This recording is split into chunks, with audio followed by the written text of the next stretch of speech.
Gurudev, Gurudev, Jaya Jaya Gurudev.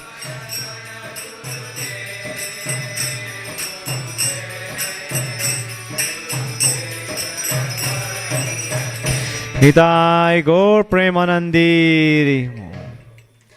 Jai Om Vishnupad Paramaham Parivajikacharya Stotra Shri Srimad His Divine Grace Shila Abhay Charnarvinda Bhakti Vedanta Swami Shila Prabhupada Ki Jai Om Vishnupad Paramaham Parivajikacharya Stotra Shri Srimad His Divine Grace Shila Bhakti Siddhanta Sadhve Thakur Goswami Maharaj Shila Prabhupada Ki Ananta Kori Vaishnav Vrind Ki Namacharya Shila Haridas Thakur Ki प्रेम ते कहो श्री कृष्ण चैतन्य प्रभु नित्यानंद श्री अद्वैत गदाधर श्रीवासादि गौर भक्त वृंद की श्री राधा कृष्ण गोप गोपीनाथ श्याम कुंड राधा कुंड गिरि गोवर्धन की श्री वृंदावन धाम की मथुरा धाम की जगन्नाथपुरी धाम की मायापुर धाम की यमुना माई की गंगा माई की भक्ति देवी की श्रील प्रभुपाद ट्रांसलेंटल बुक डिस्ट्रीब्यूशन की Srila Prabhupada Translation Prasharam Distribution Ki Nitai Gaur Premanandi.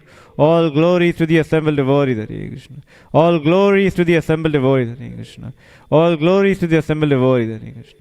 All glory to Shri Guru and Shri Guranga. Krishna Prabhupada Ji Ki Jai.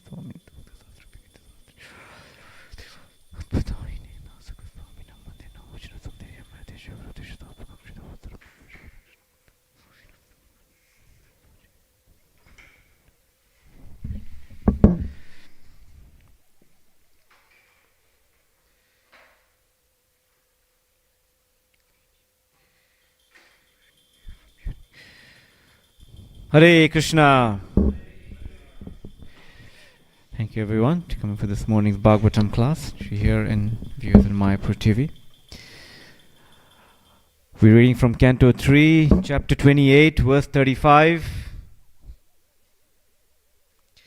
Om Namo Bhagavate Vasudevaya. Om Namo Bhagavate Vasudevaya. Om Namo Bhagavate Vasudevaya.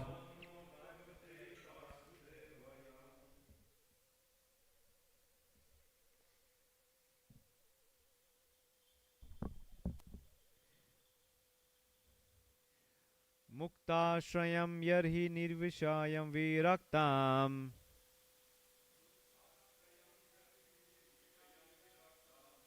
Nirvanam richati manasaha sayatarchi.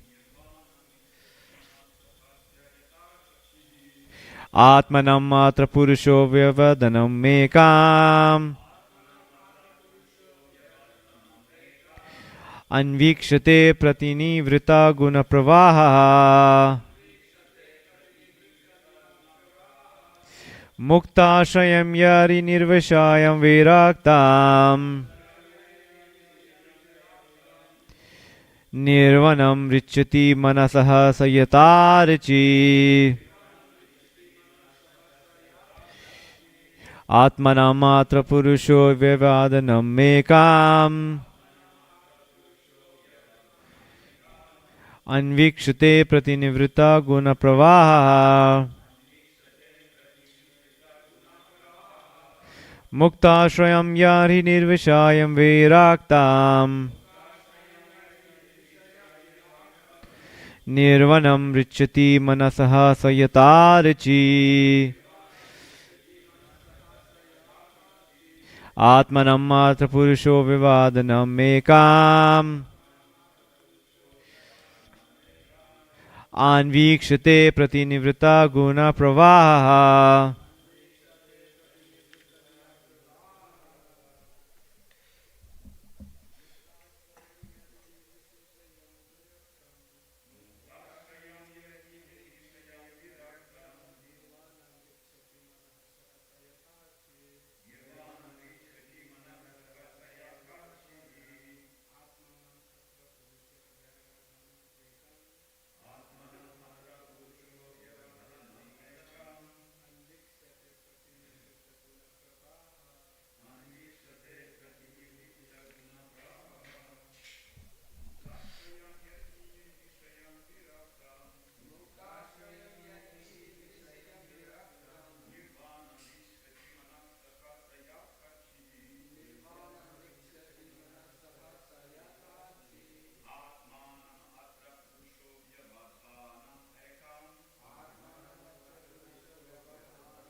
Muktashrayam, situated in liberation. Yadhi, at which time. Nirvishayam, detached from sense objects. Viraktam, indifferent. Nirvanam, extinction. Richati, obtains. Manaha, the mind. Sahasa, immediately. Yatha, like. Archihi, the flame. Atmanam, the mind. Atra, at this time. Purushaha, a person. Avyavadanam, without separation. Ekam, one. Anvikshate, experiences. Pratinivrita, freed. Guna pravaha, from the flow of material qualities. Translation and purport by His Divine Grace Srila Abhay Chan Aravinda Bhakti Vedanta Swami Srila Prabhupada. Srila Prabhupada ki. Translation. When the mind is thus completely freed from all material contamination and detached from material objectives, it is just like the flame of a lamp. At that time, the mind is actually dovetailed with that of the Supreme Lord and is experienced as one with Him, because it is freed from the interactive flow of the material qualities. Purport. In the material world, the activities of the mind are acceptance and rejection. As long as the mind is in material consciousness, it must be forcibly trained to accept meditation on the Supreme Personality of Godhead. But when one is actually elevated to loving the Supreme Lord, the mind is automatically absorbed in thought of the Lord. In such a position, a yogi has no other thought than to serve the Lord. This dovetailing of the mind with the desires of the Supreme Personality of Godhead is called nirvana, or making the mind one with the Supreme Lord. The best example of nirvana is cited in Bhagavad Gita. In the beginning, the mind of Arjuna deviated from Krishna's. Krishna wanted Arjuna to fight, but Arjuna did not want to. So there was disagreement. But after hearing Bhagavad Gita from the Supreme Personality of Godhead, Arjuna dovetailed his mind with Krishna's desire. This is called oneness. This oneness, however, did not cause Arjuna and Krishna to lose their individualities. The Mayavadi philosophers cannot understand this.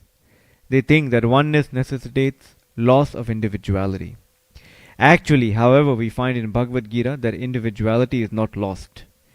When the mind is completely purified in love of Godhead, the mind becomes the mind of the Supreme Personality of Godhead. The mind at that time does not act separately, nor does it act without inspiration to fulfill the desire of the Lord. The individual liberated soul has no other activity. Pratinvrita guna pravahaha. In the conditioned state, the mind is always engaged in activity impelled by the three modes of the material world. But in the transcendental stage, the material modes cannot disturb the mind of the devotee. The devotee has no other concern than to satisfy the desire of the Lord. That is the highest stage of perfection, called nirvana or nirvana muktihi. At this stage, the mind becomes completely free from material desire. Yata archihi. Archi means flame. When a lamp is broken or the oil is finished, we see that the flame of the lamp goes out. But according to scientific understanding, the flame is not extinguished, it is conserved. This is conservation of energy. Similarly, when the mind stops functioning on the material platform, it is conserved in the activities of the Supreme Lord. The Mayavadi philosopher's conception of cessation of the function of the mind is explained here. Cessation of the mental functions means cessation of activities conducted under the influence of the three modes of material nature. ॐ अज्ञानतिमिरान्धस्य ज्ञानञ्जनशलाकया चक्षुरुन्मिलितं येन तस्मै श्रीगुरुवे नमः। श्रीचैतन्यमनोभीष्टं स्थापितं येन भूतले स्वयं रूपा कदा मह्यं ददाति स्वपदान्तिकम्। वन्देऽहं श्रीगुरु श्रीयुतापदकमलं श्रीगुरून् वैष्णवांश्च श्रीरूपं साग्रजातं सहगणा रघुनाथान्वितं तं सजीवं साद्वैतं सावधूतं परिजनसहितं कृष्णचैतन्यदेवं श्रीराधाकृष्णपादान् सहगणा ललिता श्रीविशाखान्वितांश्च। हे कृष्णा करुणा सिन्धु दीनबन्धु जगत्पते गोपेश गोपिका Kanta Radha Kanta नमोऽस्तुते।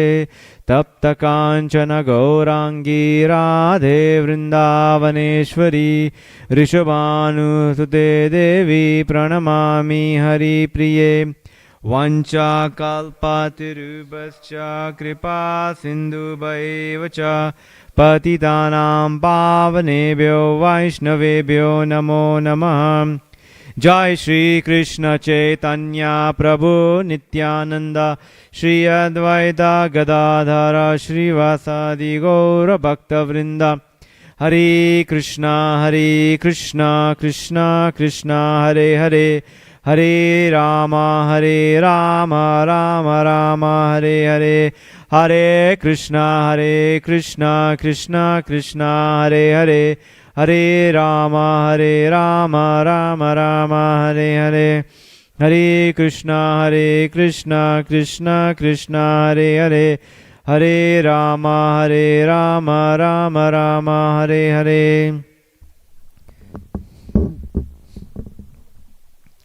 Hare Krishna. We'll read this translation again. 328:35. When the mind is thus completely freed from all material contamination and detached from material objectives, it is just like the flame of a lamp. At that time, the mind is actually dovetailed with that of the Supreme Lord and is experienced as one with Him because it is freed from the interactive flow of the material qualities. See, we're continuing on here. Yesterday's verse, there's a very nice description in the purport of Srila Prabhupada. It's continuing on from verse 34. I'll read verse 34 as well. By following this course, the yogi gradually develops pure love for the Supreme Personality of Godhead, Hari. In the course of his progress in devotional service, the hairs on his body stand erect through excessive joy, and he is constantly bathed in a stream of tears occasioned by intense love. Gradually, even the mind, which is used as the means to attract the Lord, as one attracts a fish to a hook, withdraws from material activity. In the purport, Srila Prabhupada writes, when the mind is forcibly engaged upon the form of the Lord, bear in mind, when the mind is forcibly engaged upon the form of the Lord, this is called Nirbija Yoga or lifeless yoga. For the yogi does not automatically engage in the personal service of the Lord. But when he is constantly thinking of the Lord, that is called Sabija Yoga or living yoga. One has to be promoted to the platform of living yoga. One should engage in the service of the Lord 24 hours a day as confirmed in the Brahma Samhita. The stage of Premanjana Churita can be attained by developing complete love.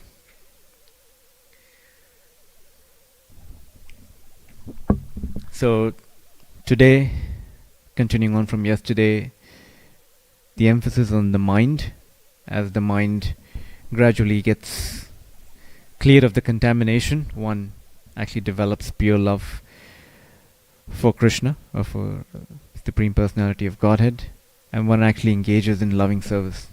So in the Bhagavad Gita there's a famous verse 6.47, Yoginam api sarvesham matgaten antaratmanah shraddhavan bhajate yomam.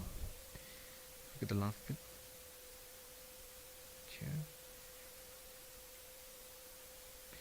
Shraddhavan bhajate yomam same yukta tamo mataha. And of all yogis, the one with great faith who always abides in me, thinks of me within himself, and renders transcendental loving service to me.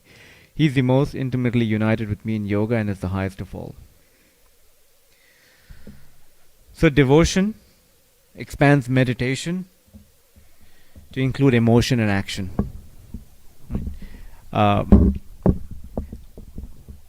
Especially in the contemporary society today, meditation is just, a big portion or a big following of meditation is to sit in a secluded place, focus on a lamp or a candle or on an abstract object, and focus on in that way, and in that way you'll be able to calm your agitated mind. We find something similar in the Bhagavad Gita too, where Krishna describes, a yogi should focus on his energy between the two eyebrows and focus on the tip of the nose. But gradually you'll see in the 6th chapter of the yoga, it moves on from one should practice freedom from fear, freedom from sexual desires, and ultimately the culmination is 6.47, where this verse is described, Yoginam api sarvesham. So in that verse, Krishna describes devotion as not being just a silent, reclusive activity. It includes emotion and action by Shraddhavan, faithful, only the faithful. So who is that faithful? Is one who has that firm conviction that Krishna is the supreme reality. Krishna is the all-attractive, he says Krishna is, the Supreme Personality of Godhead is omniscient, omnipotent, and omnipresent. So a lot of times we understand God, we understand Krishna to be omnipresent, yes, all-pervading, as a super soul. The verse in 15th chapter, 15:30. I'm seated in everyone's heart as a super soul and knowledge. Can't remember the Sanskrit of it. From me come knowledge, remembrance, and forgetfulness. Sarvasya chaham hridi sanivishto mata jnanam mohanam cha. So, as a super soul, Krishna is obviously all-pervading, is completely, he's overseeing our actions. Omnipotent, all-powerful, yes. We understand that because by his will, this whole cosmic manifestation is working. Omniscient, Krishna knows everything. Sometimes as devotees, that aspect of Krishna is not, we find ourselves, does Krishna really know what's happening in my life? Does Krishna truly understand what I'm going through? Sometimes we think that we can solve our problems. We want Krishna to solve our problems in the way we want them to be solved. We have this understanding. Krishna, only if you solve my situation or my predicament in this way, then that'll be good. We think we put our intelligence to be higher than Krishna's. So, but again, in the verse here, 647, the faithful are the ones that have complete conviction in Krishna's potencies and Krishna's loving embrace. And then bhajate, worships. So, one worships with his mind, intellect, body, their words. There are many ways by which we offer our worship, we offer our glorification. Devotees, you see Chittari Prabhu and the team going on Harinam, spreading the holy name, requesting everyone to come and please participate in the Sankirtan Yagya. Mathura Mandal Prabhu and other devotees here go out in book distribution. Similarly, devotees here in the congregation work so hard for the Nitya Seva of Radha Gopinath to carry on, and you see Radha Gopinath so lovingly reciprocating with different devotees. So active worship or active engagement in devotional service, and Krishna says that person, he or she, is actually the highest of all. Now we find a story in the Bhagavatam, Dhruva Maharaj.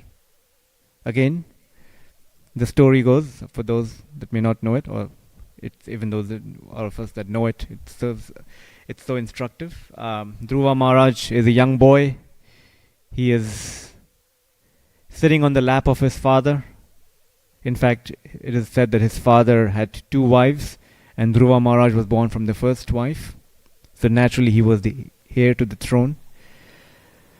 While he's sitting on the lap of his father, the son from the younger wife was sitting on the lap of father. Dhruva Maharaj also desired to sit on the lap, and at that very moment, the second wife, Suruchi, comes and chastises Dhruva Maharaj.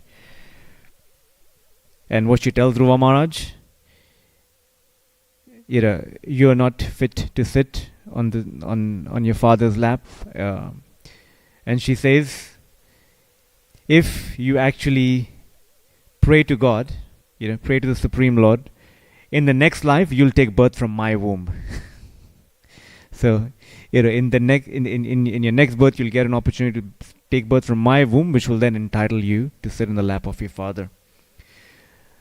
Dhruva Maharaj, being a young boy, but he has the Kshatriya blood in him, he feels outraged, humiliated, and we're currently reading the third canto, and then we'll get into the fourth canto. This story appears actually towards the beginning of the fourth canto. Actually, not the beginning. It's actually towards the end of it, because the first part of it is Daksha. So Dhruva Maharaj is so humiliated, and in that humiliation he feels that now he desires a kingdom even greater than of his father. He goes to his mother, Suniti, and Suniti, being a pure-hearted soul, she tells him, don't take this on yourself. Those that inflict pain on others will have to suffer that for themselves. But at the same time, she feels the pain that Dhruva Maharaj is going through, and Dhruva Maharaj says, but there has to be someone who will help me. And she said, yes, the Supreme Lord will help you. He's the well-wisher of Bhoktaram Jagat Tapasam Sarva Loka Mahesham. He's the well-wisher of all living entities.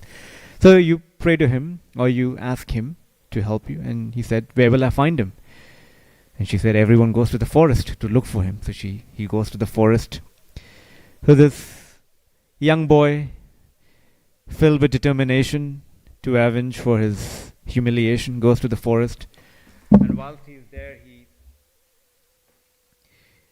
the great sage Narada Muni comes to him, and Narada Muni then initially tries to dissuade him from his determination. He says, you're a young boy, just don't take things so seriously, just go back. By now, your father must have regained his composure. He must have understood what has happened. Don't worry, just go back. And then Dhruva Maharaj explains to him, he describes to him, I'm not here for you to console me. You give me the process by which I'll be able to achieve my goal. And Narada Muni, being very kind and merciful, he actually goes, he teaches Dhruva Maharaj the mantra and teaches him asanas, and tells him by performing the asanas and with one pointed attention on the chanting of this mantra, you will achieve your goal. So the spiritual master is actually very, very merciful. He gives us the process by which we can attain what is described here is love for Krishna. Recently, it's been so enlivening and so refreshing to get to read Sri Manashiksha, prayers by Raghunath Das Goswami. Her Grace Urmila, Mother Urmila, has written this, compiled this book, and there are commentaries by various devotees, such as prominent Vaishnava scholars such as Her Holiness Sachinandan Swami, His Holiness Bhakti Vigyan Goswami.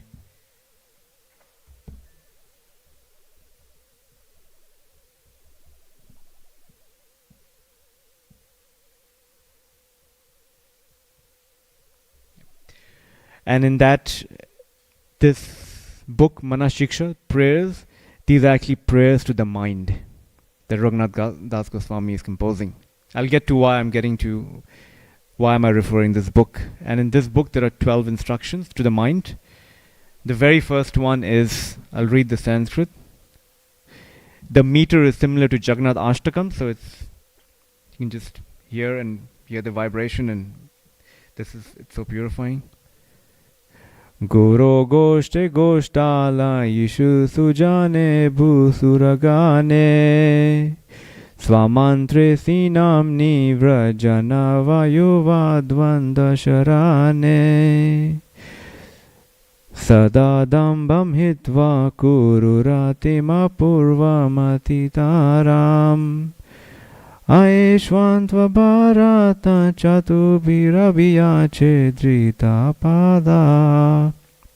Oh dear brother, this is addressing the mind, so this is just picturing ourselves speaking to our mind. Oh dear brother, oh mind, having given up all pride, please develop unprecedented and excessive attachment to Sri Guru, to Sri Vrindavan, the abode of cows, to the devotee residents of Vrindavana, to all the devotees on this planet, to the confidential mantra given by Sri Guru, to the holy names of Sri Radha Krishna, and to the process of surrendering to the fresh youthful couple of Vraja.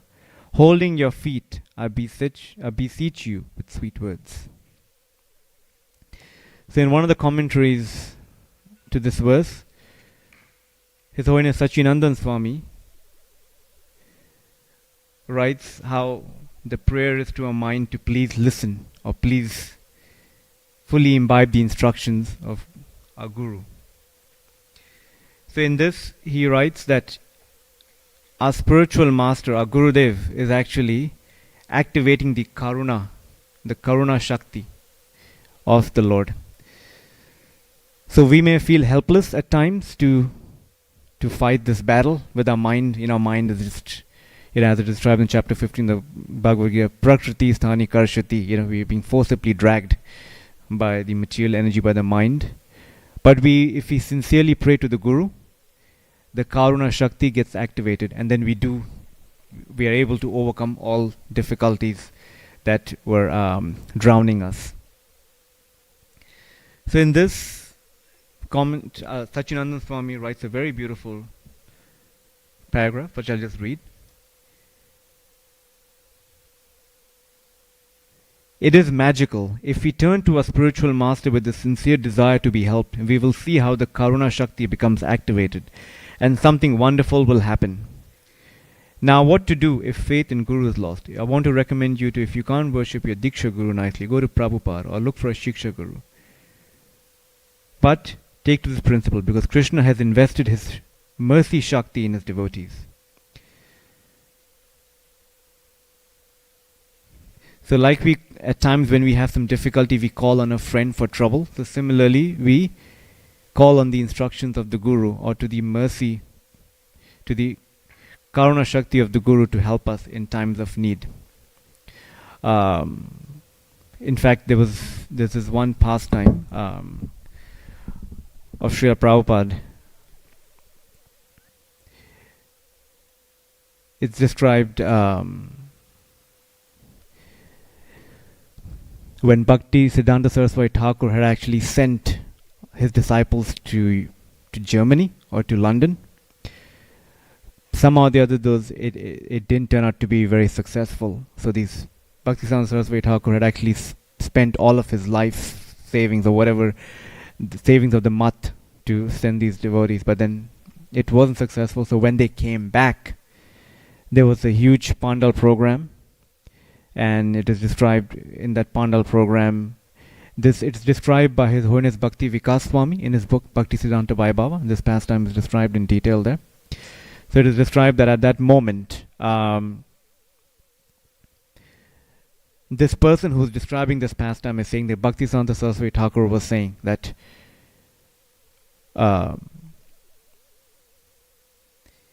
yes, to the external vision, it has not been successful. But in times to come, a disciple of mine will cross through the ocean,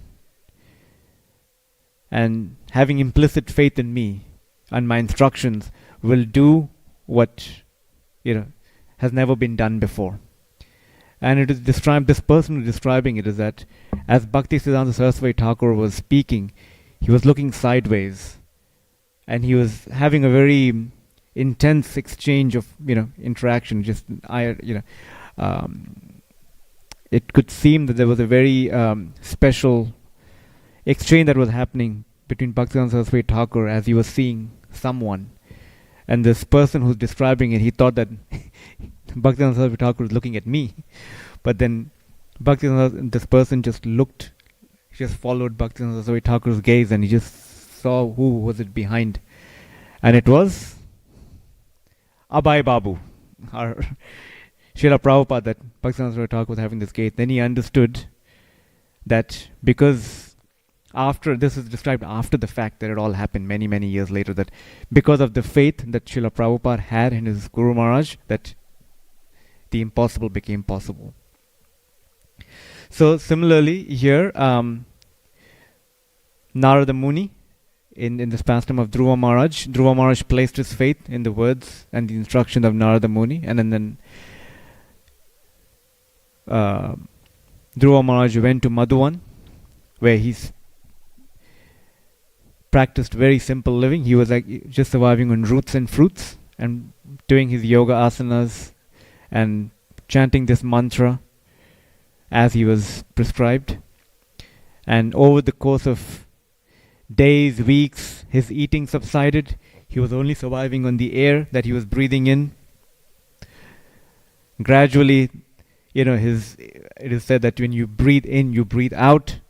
But then it came to a point where he by his breathing in, he actually engulfed the whole universe. The breathing of the universe was choked. At that time, while this was happening, he was actually meditating on the Lord within, as is described here. And as he was meditating on the Lord within, he was seeing the Lord in his bluish form, decorated so beautifully as it was described in the previous verses. He was fixed on that meditation, completely enchanted by the beauty of the Lord. At that moment, the Lord just disappeared. And Dhruva Maharaj opened his eyes only to see that the Lord that he was worshipping within was actually outside of him. And at that moment, Hiranyagarbha placed his hand on Dhruva Maharaj. And Dhruva Maharaj composed beautiful prayers. And that moment, Hiranyagarbha said, "Okay, what do you want?" And magically he said, "My Lord, I was looking for broken pieces of glass, and now I have found jewels in your love." And then the Lord says, "But you asked for kingdom greater than your great grandfather, and all that you had asked for." And he said, "No, my Lord, I don't want all of that." So Dhruva Maharaj's story is an example of how, there's a beautiful verse in the second canto, "Akama sarvo kama moksha kama tarati." Do whatever desires you may have, you just worship Krishna or Shri Radha Gopinath. And then in that way, our hearts will be purified by the desire of serving the Lord and His servants. So Dhruva Maharaj says, "My only desire is to serve you and your servants." So that's the example that's given in the Bhagavatam, how someone had this desire and how the Lord fulfilled it in such a way. It is said sometimes the difference between worshipping a demigod versus worshipping Krishna or Vishnu is that if you go to a demigod, you may or may not get that desire fulfilled. It depends on the sanction of Krishna. But if you go to Krishna, Krishna will fulfill your desire, material desire, in such a way that you won't ask for it again. But you'll be completely purified because you'll be wanting only to serve the Lord. So that's the point that's mentioned here. Another point that's mentioned here is that towards the end of this purport, or somewhere in the middle there, 35. Arjuna dovetailed his mind with Krishna's desire. This is called oneness. This oneness did not cause Arjuna and Krishna to lose their individuality. The Mayavadi philosophers cannot understand this. They think that oneness necessitates loss of individuality. So in tomorrow's verse, in the purport, Srila Prabhupada writes, I'll just read it as it is, just one line. So, realization necessarily indicates individuality. So just think for it for a moment. we are individuals and we have realization. For example, if when we went out to see Lord Jagannath on the chariot, each of us felt that the Lord was reciprocating with us, or we had individual realization. Or the chariot, the chanting of the devotees made it so auspicious. For someone who was actually decorating the cart, they felt, this is the service that gives us most joy. So each of us have an individual realization, which means that we individual. So, very important point there, because oneness is being described, but that oneness is in interest. So we serve the interest of the Lord, and in that way there's oneness. Once my Guru Maharaj was describing this. He was in Boston, and in Boston I think he was speaking to an audience there. I can't remember the specific details, but in that audience he was speaking about the principles of the Bhagavad Gita, and how we all have an individual relationship with Krishna, and so on and so forth. And then that one person just sprung up his hand and said, everything is one. I am you and you are me. And Maharaj said, okay, so you're saying we are all one?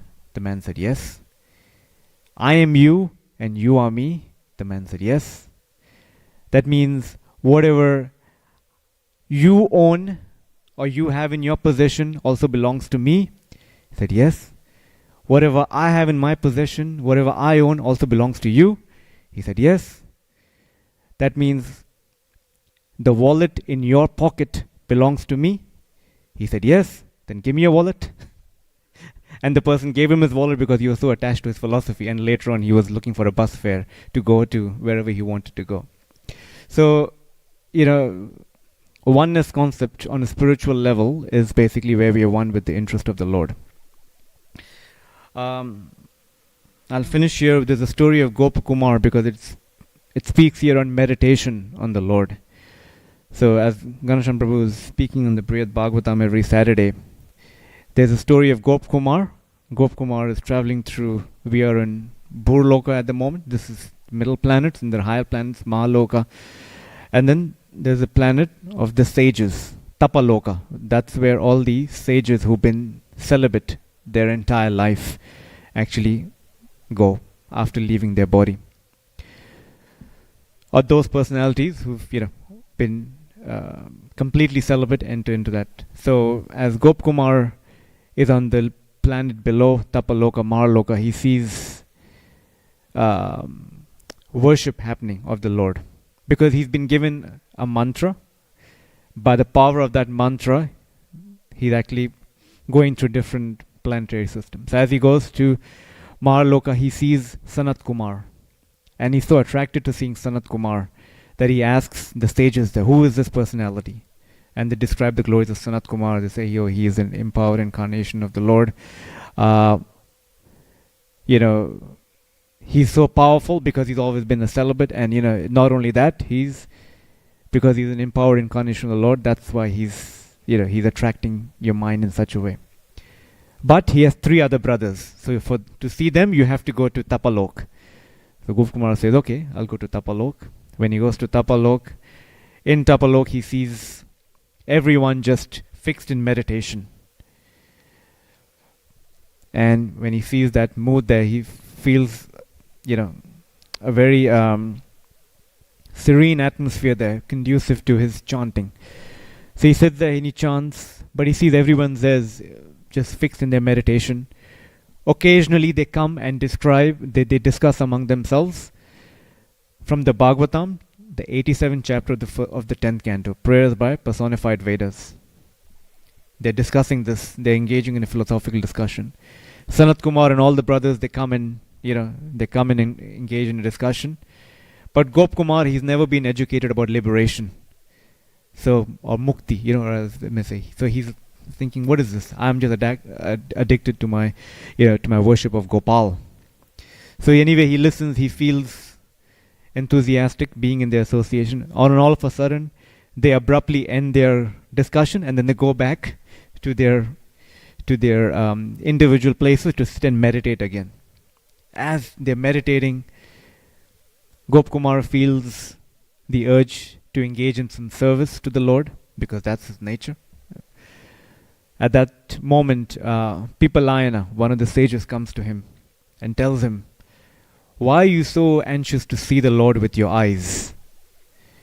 Even Duryodhan and others saw the Lord with their eyes, but they never got purified. The demons see the Lord with their eyes, they never get satisfied. When we say we are seeing the Lord, we are actually seeing through our mind. And that mind basically, so sit and meditate, and when you see the Lord in your heart, in your mind, you'll be satisfied.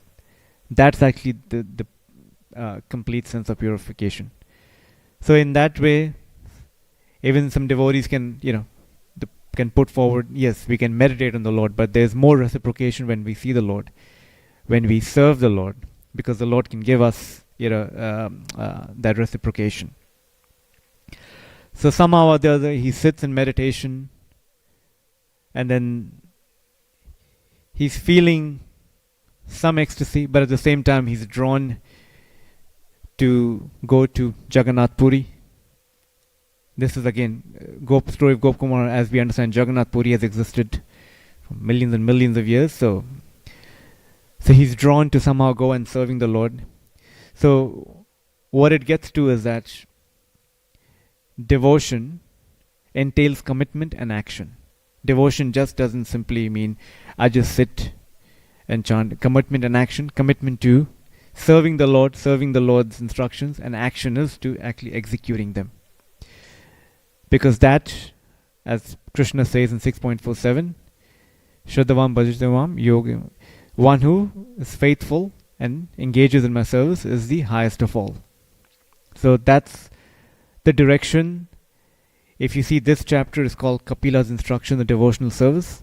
The next chapter is called execution of devotional service. So he's describing in the next chapter, he'll show how to execute devotional service, the different gradations of devotees, so on and so forth.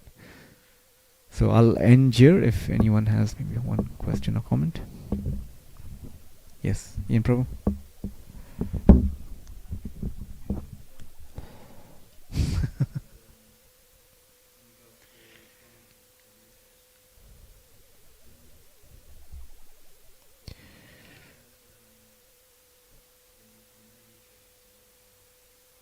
What should we consider the main interest of the Lord? So Chaitanya Mahaprabhu, the Chaitanya Charitamrita says, if you read, I think it's in the Adi Leela, but the gist of it is, I am a gardener and there are all these fruits, but I can only distribute some fruits, so I need more hands. So he's pleading to all those that are hearing him there and coming down the parampara that distribute these fruits. So the interest of the Lord is very compassionate, and we as being representatives through the parampara have a duty to extend that compassion to others. So at least for ourselves, following in Srila Prabhupada's footsteps through his books, his writings, through his Vani, and through the instruction of our own spiritual masters, and for the pleasure of Gopinath, is to at least try and share the good fortune that we have obtained for ourselves, to share it with others in whatever way that may be. Harinam, book distribution, Prasharam distribution, or even it may be just somehow be an instrument of the compassion of the Lord in someone's life in whatever capacity we can. And when we do that, then we understand that Krishna is somehow using me as an instrument. No? Okay, thank you. Okay, we'll end here. Grantra Srimad Bhagavatam ki jai, Srila Prabhupada ki jai, Nita Go Premanandi, Gaur Bhakta Vrinda ki